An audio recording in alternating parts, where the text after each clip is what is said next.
Saat ini kami berada di Jalan Remontada, pembangunan Jalan Remontada, dan tadi kami sudah menyimak bagaimana paparan yang disampaikan oleh Dr. Yudi Latif. Bagaimana curah gagasan beliau. Ada dua pertanyaan yang ingin saya sampaikan kepada beliau tentang pemaparan tadi. Dan saat ini di Jalan Remontada, sebelum beliau menanam pohon untuk Indonesia, maka ada baiknya kita menyimak sampai di mana jawaban yang akan dijawab oleh beliau. Assalamualaikum, sehat? Waalaikumsalam, alhamdulillah. Tadi saya menyimak dan saya menyimpulkan, satu, Indonesia telah memilih untuk menggunakan ideologi terbuka. Betul ya.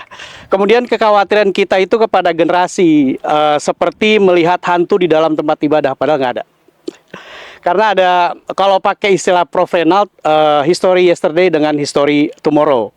Nah, kemudian bagaimana kita sebagai generasi tengah antara senior dengan junior memilih untuk tidak khawatir kepada generasi dan dapat menyampaikan kepada generasi senior bahwa Indonesia itu akan baik-baik saja seperti yang tadi Dokter katakan bahwa Indonesia akan aman dengan Pancasila. Gimana caranya?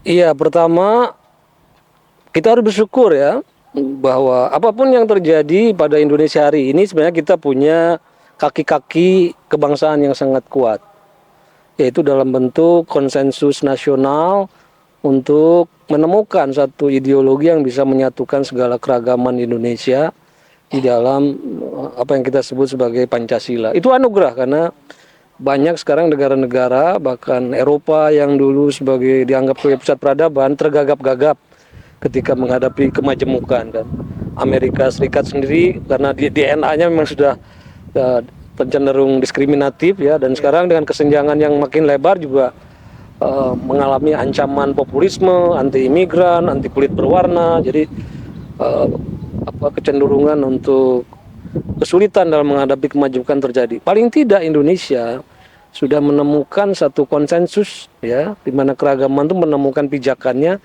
di dalam nilai-nilai Pancasila, yang notabene nilai Pancasila itu tadi satu hasil penyerapan dari berbagai ajaran-ajaran universal agama-agama, kearifan dan lain-lain. Jadi Pancasila itu semacam hasil overlapping konsensus ya, konsensus tumpang tindih dari berbagai ideologi, berbagai agama, kearifan dan lain-lain, sehingga membentuk satu konsepsi ideologi inklusif yang bisa menaungi segala kemajemukan Indonesia. Artinya secara konseptual kita sudah punya modal dasar itu. Nah, persoalannya kan ada jarak lebar antara konsepsi dan realitas, antara idealitas dan realitas. Nah, disinilah maka Pancasila tidak bisa hanya sekedar, kalau istilah agamanya itu berhenti di dalam satu keyakinan goyang lidah yang kedalamannya cuma sampai tenggorokan ya. Kita harus memenuhi prasyarat Pancasila itu untuk bisa menjadi working ideologi kerja ya. Pertama kan kita tahu Pancasila itu dikatakan sebagai falsafah negara. Kalau falsafah berarti pemahaman mendasar terhadap ya, kandungan tiap silanya itu harus dipahami terutama oleh para penyelenggara negara ya. Jangan sampai para penyelenggara negara, apalagi puncak pimpinan kekuasaan, tidak memahami prinsip-prinsip dasar, konsepsi-konsepsi membangun negara berdasarkan Pancasila. Makanya dalam ini saya ingatkan ya, itu ada Presiden Amerika namanya Harry Truman, dia bilang yang tersulit memimpin negara itu bukan mengerjakan apa yang benar, tapi mengetahui dulu apa yang benar. Kalau udah mengetahui, mengerjakan tuh lebih mudah. Tapi kalau cuma saya mengerjakan, tanpa memahami apakah itu selaras gak dengan cita dasar, cita Pancasila, itu bisa kita ini seolah-olah mengerjakan banyak hal tapi sebenarnya menyimpang menyimpang dari dasar negara. Makanya jadi prasyarat ya, di dalam penjelasan konstitusi pun dikatakan bahwa para penyelenggara negara ini harus sungguh-sungguh ya menjunjung tinggi cita-cita kemanusiaan dan cita-cita moral Pancasila yang luhur. Jadi sebelum menatar rakyat, penyelenggara negara sendiri yang harus betul-betul memahami, menginsapi dan menjalankan Pancasila itu. Itu yang pertama. Kedua, bagi warga negara tentu ini kan prosedur keselamatan. Seperti kalau kita mau naik pesawat ya, dimulai dari pembacaan prosedur keselamatan, kencangkan ikat pinggang gitu kan, tegakkan bangku. Nanti kalau transit mau naik mulai lagi. Ya. Nah, kenapa itu? Supaya pertama selalu ada penumpang-penumpang baru, selalu ada warga-warga baru yang harus selalu dikasih pengertian bahwa bangsa ini bukan proyek sekali jadi. tapi harus terus-menerus dikembangkan. Kita harus ngasih investasi terus ya. Kedua, kalaupun mereka yang sudah pernah mendapatkan pembelajaran, penataran, itu juga harus refleks ya, memahaminya lebih mendalam. Nah itu ya. Dan berikutnya adalah tadi itu harus konsisten ya. Pancasila itu harus menjadi dibentuk dalam tata nilai itu lewat pendidikan, harus diperdalam. Tata kelola negara juga harus disesuaikan dengan Pancasila. Karena sekarang ini banyak tata kelola negara, lembaga perwakilan, produk perundang-undangan, bahkan konstitusinya tidak lagi taat azas terhadap nilai-nilai Pancasila.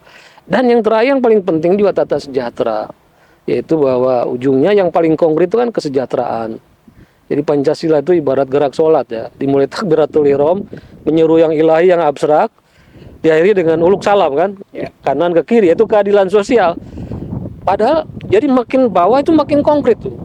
Masalahnya di Indonesia justru makin konkret, makin tidak direalisasikan tuh keadilan, kesejahteraan. Kalau kita mengabaikan aspek yang konkret sebagai perwujudan Pancasila, nanti orang lama-lama akan melarikan diri sebagai pertahanannya pada hal yang abstrak lagi kan. Itu sebabnya ada elemen tarikan para radikalisme. Itu respon kenyataan hidup mereka yang didapati tidak sejalan ya. Implementasi kesejahteraan tata kelola itu jauh panggang dari api dengan cita-cita kesejahteraan dan keadilan yang membuat mereka akhirnya mencoba mencari jalan untuk menyelamatkan diri masing-masing. Saya kira begitu. Ya. Indonesia untuk 1000 tahun ke depan itu akan diamankan oleh Pancasila karena Pancasila sakti. Kemudian bagaimana Bapak yakin bahwa Pancasila dapat mengamankan sampai 1000 tahun? Padahal kita lihat saat ini percaturan politik seperti apa. Dan Bapak tadi sempat menyampaikan, sempat menyebutkan ada tanda petik cheating di dalam pengelolaan negara ini. Gimana Pak bisa saktinya tuh Pancasila di mana gitu loh? Ya. Jadi Pancasila sebagai prinsip dan konsepsi itu ideal dan akan abadi sebagai prinsip dan konsepsi ya. Tapi Pancasila sebagai sesuatu yang manifest menjadi kenyataan itu bisa hilang dari kenyataan Indonesia kalau dalam praktek kita bernegara ini tidak menjalankan konsepsi-konsepsi Pancasila itu.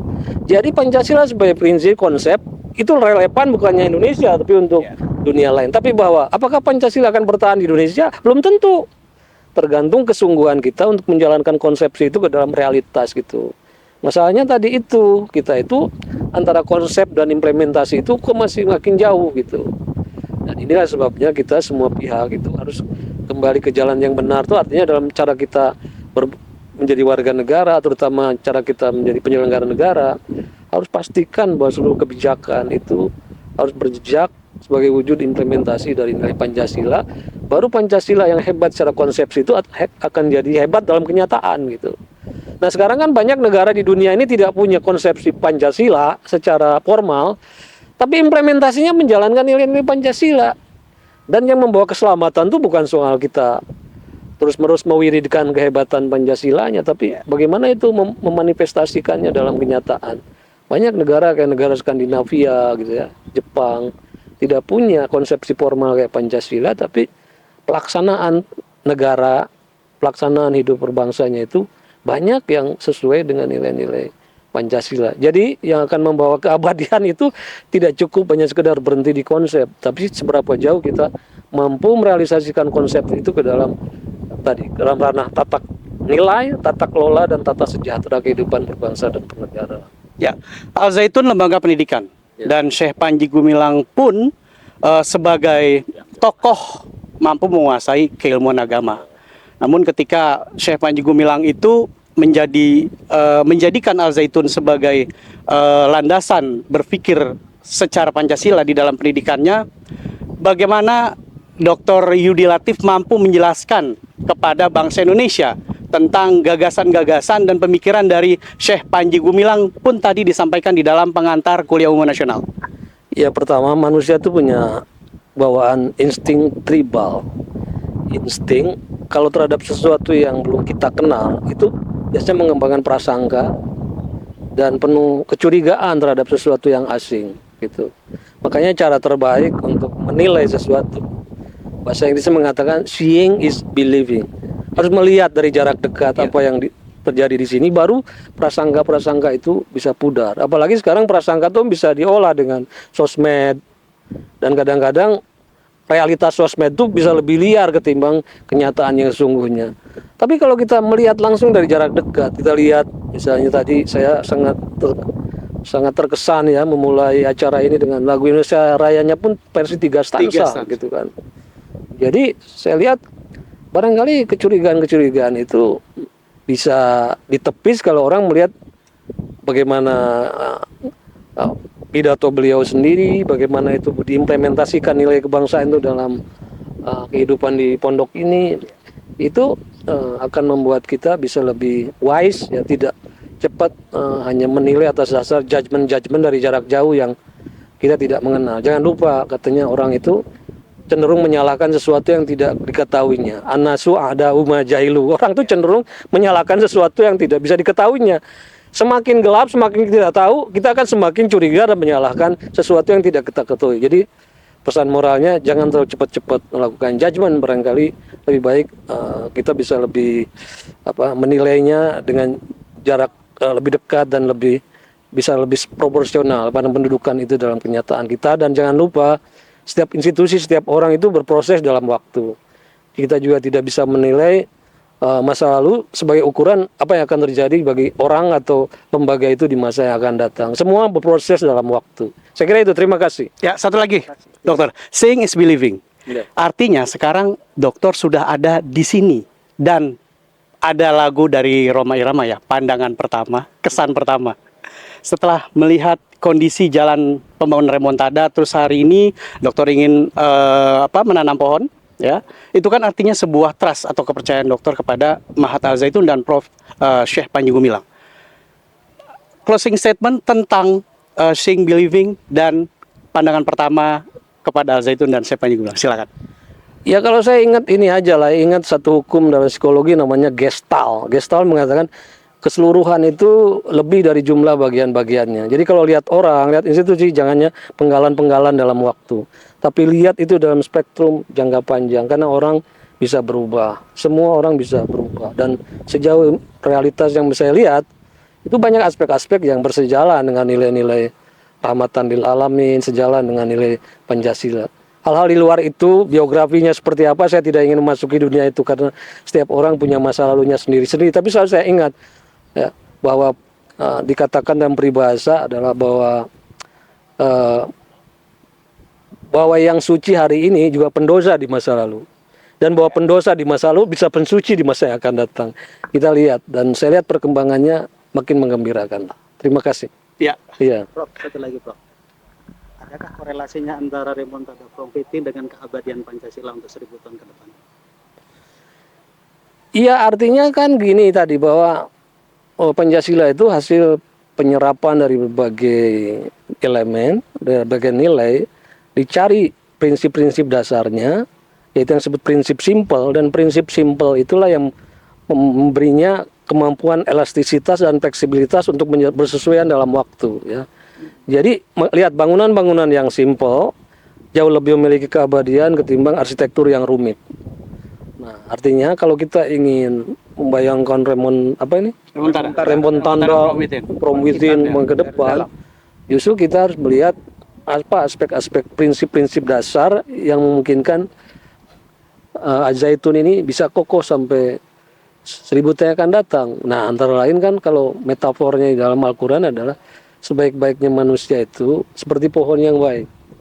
Pohon yang baik itu akarnya mengunjam dalam, batang pohonnya menjulang tinggi, dan kemudian memberikan buah berkah sepanjang tahun kan.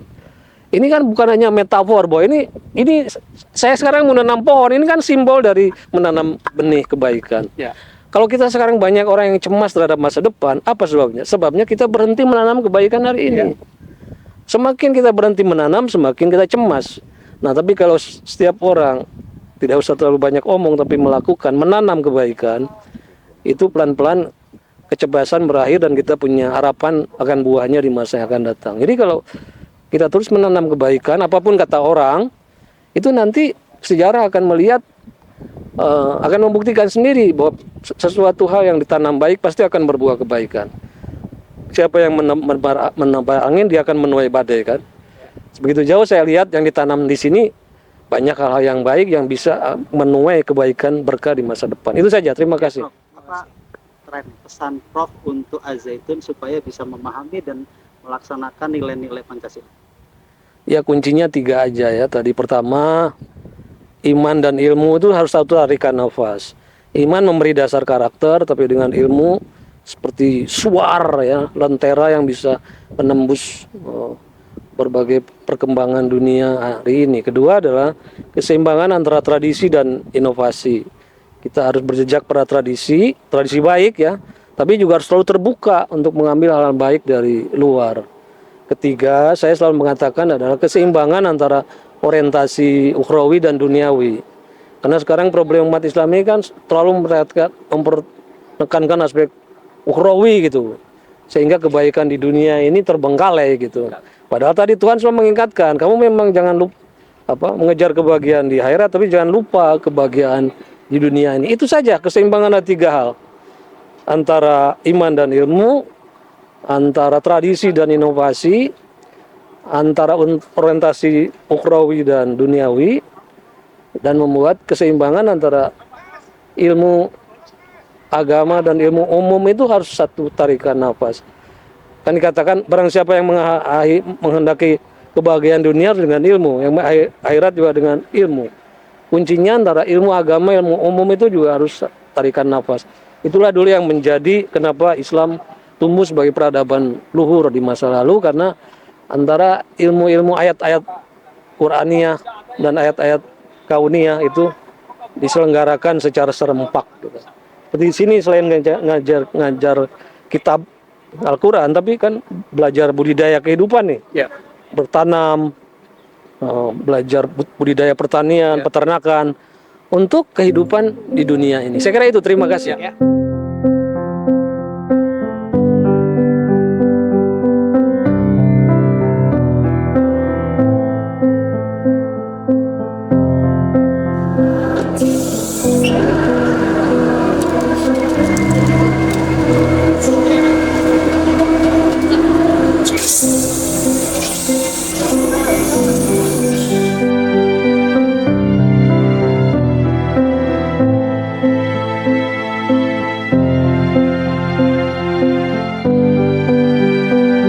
Bersama Mas Ilham Aidit, salah satu narasumber yang mencurahkan dan memberikan gagasan untuk 1000 tahun Indonesia Remontada from Within. Assalamualaikum Mas. Waalaikumsalam warahmatullahi wabarakatuh. Kedua kali kita ketemu loh. Ya, 2 tahun berturut-turut. 2 tahun berturut-turut. Satu lagi kita hat-trick. Harus bikin hat-trick. Betul, kita harus hat-trick. Mas, sebagai Ketua Forum Solidaritas Anak Bangsa, Loggers pengen tahu apa sih Forum Solidaritas Anak Bangsa? Forum Solidaritas atau Forum Silaturahim? Forum Silaturahim. Forum Silaturahim Anak Bangsa. Ya. Ya, Loggers ingin tahu, sebutan Lognews itu Loggers Mas. Pengen tahu FSAB itu apa sih Mas? FSAB adalah sebuah organisasi yang merupakan singkatan dari Forum Silaturahmi Anak Bangsa. Forum Silaturahmi Anak Bangsa. Penghuninya itu adalah mereka-mereka yang orang tuanya pernah berselisih atau berseberangan. Oke. Jadi uniknya adalah penghuni dari FSAB itu, anggota dari FSAB itu orang-orang tuanya ada yang orang kiri, ada yang orang kanan, orang tengah dan sebagainya. Nah, mereka mencoba memberi inspirasi bahwa kalau orang tua kami memang berselisih, maka kita tetap main layangan sama-sama. Main Ngobrol kayak begini ya. Ngobrol gini. Karena kita nggak pernah ada urusan. Kecuali pernah nyolong kok kelereng ke saya. Lalu kita ada masalah. Itu menginspirasi orang bahwa jangan pernah mewarisi konflik. Dan jangan membuat konflik baru. Itu motonya FSAB. Tapi sebenarnya sedikit dikoreksi bahwa saya bagian dari mereka-mereka yang menggagas Forum Silaturahmi Anak Bangsa yang berdiri tahun 2003. 2003, which is 21 tahun. 21 tahunnya lalu. Dan itu melibatkan anak pahlawan revolusi, anak orang-orang kiri, anak komunis dan sebagainya. Anaknya Pak Harto, kemudian juga ada anaknya para aktivis FKPPI, kemudian ormas-ormas yang dulu anti komunis. Itu mereka-mereka itu kemudian bersilaturahmi. Itulah sebabnya namanya forum silaturahmi. Oke. Jadi bertemu aja, kita ngobrol aja, kita makan-makan, kita cerita tentang keadaan kita, cerita tentang anak-anak kita dan sebagainya. Tapi nggak mau disebut rekonsiliasi ya? Belum, karena berbeda antara rekonsiliasi dan silaturahmi. Kalau silaturahmi itu orang tidak diwajibkan bicara masa lalu. Gimana anaknya? Siap. Nah, kuliah di mana? Itu kan bicara kekinian. Oke. Tapi kalau rekonsiliasi itu hampir sepenuhnya bicara masa lalu. Waktu itu terjadinya seperti ini, Ya. saya merasa saya dirugikan. Jadi bicara tentang masa lalu. Dan ada kemungkinan terjadinya friksi di antara kita. Sepakat. Tapi ketika friksi itu disadari, bukanlah friksi atau menimbulkan konflik baru, tetapi adalah mencari kebenaran masa lalu, Ya. maka kemudian bisa dialognya bisa keras, debatnya bisa keras, tapi sadar bahwa kita sedang menyelesaikan masa lalu. Kira-kira gitu. Ya. Kalau bahasa anak sekarang ya udahlah sih kita pelukan aja gitu ya. Ah, itu salah. Salah ya? Salah. Terus gimana dong? Jadi ketika orang bilang kita pernah ribut, ya udah kita pelukan aja. Oke. Dan seolah-olah itu sudah terjadi rekonsiliasi, itu perdamaian. Oh. Tetapi ketika kita berpelukan atau bersalaman, kita nggak tahu persis kita salaman untuk apa. Kita minta maaf untuk apa dan kita memberi maaf untuk hal apa. Oke. Sehingga ketika kita habis bertengkar hebat, kemudian kita bersalaman, Ya.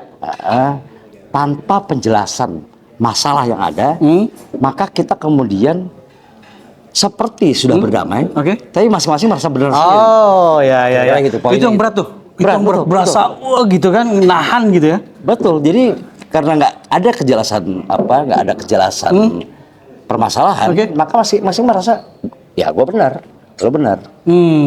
Kalau bahasa ininya tuh saling bermaaf-maafan, tetapi tidak tahu persis memberi maaf untuk hal apa dan meminta maaf untuk hal apa. Jadi kadang-kadang itu disebut dengan rekonsiliasi yang semu. Siap. Kalau rekonsiliasi yang semu, maka proses pemulihannya pun semu. Seolah-olah udah selesai gitu. Tapi suatu hari muncul kasus itu, saya melakukan hal yang sama. Iya. Yang salah melakukan hal Iya. kita berbenturan lagi. Kegores lagi. Tergores lagi. Siap. Kira-kira gitu. Ya, no future without forgiveness. Ya, Mas ya. Ya. Itu sebuah keharusan. Sementara ada yang masih belum menerimanya. Gimana ya Mas ya untuk bisa menjelaskan kepada saat inilah katakan generasi. Ya sebetulnya gampang sekali ya. Ya. Kalau kita terjemahkan tuh artinya gini kira-kira. Gak ada masa depan tanpa mau saling memaafkan. Benar, dalam kehidupan sehari-hari kita juga begitu. Ya. Ketika kita sama kekasih kita, pacaran gitu. Itu nggak ada maaf nih, dia melakukan kesalahan. Ya berhenti di situ udah. Bubar mereka. Ya, selesai. Keluarga juga betul. gitu. Ya. Suami istri ketika ada kesalahan suaminya pulang malam berturut-turut 3 kali misalnya. Oke. Terus istri nggak kasih maaf, dia nggak mendengarkan apa alasan. Bubar. Jadi masa depan itu bisa diraih kalau memang ada banyak maaf di kita. Tetapi maaf itu harus dijelaskan untuk hal apa. Jangan suami bilang, maaf ya, sama istrinya gitu ya. Ya bang, aku maafin. Kita nggak pernah ngomong, apa maafin untuk apa nih? Gitu, itu kira-kira gitu. Ya, dan yang paling penting adalah tidak mengulangi. Betul. Sepakat. Ya, tidak mengulangi setelah jelas masalahnya. Oke, saya nggak akan ngulangin, iya untuk apa? Ya, saya akan pulang lain kali di bawah jam 10 malam dalam keadaan tidak mabuk. Misalnya, jelaskan masalahnya. Ya. Maka itu akan menyelesaikan masalah dan mereka yang sudah saling memaafkan itu akan punya masa depan. Jadi no future without forgiveness ya. Yang nggak akan ada masa depan tanpa saling memaafkan. Ya. Ya. Sip. Oke. Kemudian Mas, generasi harus belajar dari pendahulunya. Ya, pasti sepakat. Dan saat ini dicontohkan oleh Syekh Panji Gumilang. Dan itu ada di Al Zaitun. Dan Mas sendiri sudah berapa kali kemari? Ya ini yang kedua kali. Kedua ya. kali. Kedua kali. Tanggapannya seperti apa? Saya pikir satu hal yang menarik dari Syekh Panji Gumilang sebagai seorang pribadi adalah seperti kasus barusan lah. Dia baru saja dilepaskan dari penjara untuk sebuah kasus yang tidak terbukti dan dinyatakan bebas murni. Padahal dia ditahan 1 tahun kurang 15 hari. Ya. 350 hari. 351. 351 hari. Ya. itu sebenarnya sebuah kerugian. Orang ditangkap, ditahan 361 hari, diproses di peradilan, kemudian terbukti dia tidak bersalah. Tetapi sikap dia untuk memaafkan sesuatu yang sudah terjadi, dan baiklah kita lihat ke depan sajalah. Itu saya pikir bisa dicontohkan oleh Syekh Panji. Nah, Al Zaitun sendiri menurut saya juga luar biasa ya. Ini sebuah institusi pendidikan agama sebenarnya kan. Dari namanya aja kita tahu ini pesantren gitu loh. Tapi punya kegandrungan terhadap persatuan, kecintaan terhadap tanah air, toleransi, seperti hal seperti itu. Ya. Yang justru sangat nasionalis. Ya. Kadang-kadang berpikir tentang agama, kadang sering berbenturan dengan nasionalis. Ya. Tapi kalau ini saya pikir kalangan religius yang sangat concern terhadap persatuan dan kebangsaan. Agak sedikit unik, tapi menurut saya inilah yang menyelamatkan Indonesia ke depan sebetulnya. Kira-kira gitu. Sepakat nggak? Kalau mungkin saya sampaikan bahwa ini terjadi karena pendidikan. Ya betul, betul.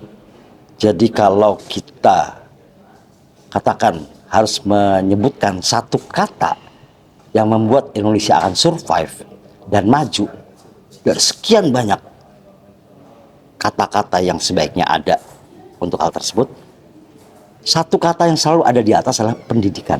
Yes. Pendidikan itu membuat baik orang per orang, baik sebagai bangsa, Ya. bisa selamat dari hidupnya. Dengan pendidikan dia tahu bagaimana permasalahan, menginventaris permasalahan, jalan keluar dan sebagainya. Itu sebabnya menurut saya tantangan besar bangsa Indonesia adalah ketika harus meningkatkan kualitas pendidikan, anggaran buat pendidikan. Oke. Ketika Jepang kalah Perang Dunia Kedua, mereka sadar betul bahwa generasi berikutnya yang baru masih kecil itu harus dididik luar biasa untuk mengejar ketertinggalan mereka. Makanya di Jepang itu terkenal sekali pendidikan usia dini. Ya. Anak-anak diajar ngebersihin, ngepel, Oke. kemudian belajar bekerja sama segala macam. Dan 20 tahun kemudian terbukti. Oke, tapi kira-kira saya ingin katakan bahwa sekali lagi yang paling penting Indonesia ke depan dari sekian banyak faktor pendidikan adalah yang terpenting. Ya. Mas, izin nih. Ya. Genosida itu terjadi di mana-mana ya. Ya. Betul ya, di pasti. belahan dunia inilah ya. Ya. Terus kita harus akui nih, Ya. bagaimana dengan masa lalu Indonesia, Mas? Let's say 1965. Ya. Ya, ini saya kasih gambaran aja bahwa umur negara kita itu kira-kira kan nanti kemarin baru Ya. terjadi 79 tahun. 79 tahun. Ya. Seolah negara yang sudah panjang sekali jalannya. Ya. Tapi kalau kita bandingkan dengan beberapa kerajaan di Indonesia seperti misalnya Sriwijaya 600-an tahun. Ya. Kemudian Singosari 170 tahun, kemudian Mataram itu 730 tahun Ya. dan sebagainya. Ya. Bahkan Majapahit 730-an tahun. Bahkan Mataram kuno dan Kesultanan Mataram itu 1028 tahun. Oke. Maka negara ini termasuk masih muda. Ya. Apa yang dijalani sepanjang usia yang masih muda itu, walaupun judulnya 79 tahun ya, tapi sebenarnya dibandingkan sama kerajaan, bahkan sama Romawi deh, itu belasan ribu tahun. Oke. Nah, apa yang sudah dijalani itu memang luar biasa. Terjadi peristiwa ini, DITI, pemberontakan dan sebagainya, sampai peristiwa yang paling kelam dalam sejarah Indonesia yaitu G30S tahun 65 ya. Ya. Nah, yang menjadi penting ketika orang itu atau negara akan maju, maka dia harus memiliki masa lalu yang terang. Jadi kalau masa lalu, kalau bahasa kiasannya gini, ketika masa lalu belum lagi memiliki terang yang cukup untuk menerangi masa depan, Oke. maka kita akan selalu bergerak di tengah kabut. Kira-kira bahasa yang tepat untuk menjelaskan bagaimana masa depan punya kaitan sama masa lalu. Ketika masa lalu ini belum jelas, salah benarnya, maka kemudian kita seperti orang yang berjalan di tengah kabut. Kira-kira gitu. Ya. Remontada from within, Mas Ilham ingin menyampaikan kepada orang yang belum tahu remontada from within Al Zaitun, Ya. gimana caranya Mas? Silahkan closing statement. Saya pikir bangsa ini harus mewarisi dua jiwa, jiwa kesatria Oke. dan jiwa besar. Jiwa kesatria itu diwarisi oleh seorang yang kesatria mengakui kesalahannya. Jiwa besar itu diwarisi oleh orang-orang yang sudah dizolimi tapi masih mau memaafkan. Oh, Itu jiwa besar. oke. Kalau jiwa kesatria itu pelakunya ngaku bahwa dia salah. Tapi jiwa besar itu didapat dari korban yang sudah dizolimi tapi masih mau memberikan maaf kepada mereka yang minta maaf. Itu yang harus diwarisi oleh anak muda. Gitu kira-kira. Ya, dan itu adalah penjelasan dari remontada from within versi Mas Ilham Ya, Aidit ya. versi saya kira-kira. Siap, thank you. Terima kasih. Ya, jiwa kesatria dan jiwa besar remontada from within dari Mas Ilham Aidit tetap di Al Zaitun Files bersama Lok News TV, bukan yang lain dengan saya Nasution dan Ilham Aidit. thank you Mas. Artu nuhun pisan. Hati-hati Sami-sami. di jalan. Nuhun. Sampai jumpa lagi. Assalamualaikum warahmatullahi wabarakatuh. Waalaikumsalam. Merdeka. Merdeka.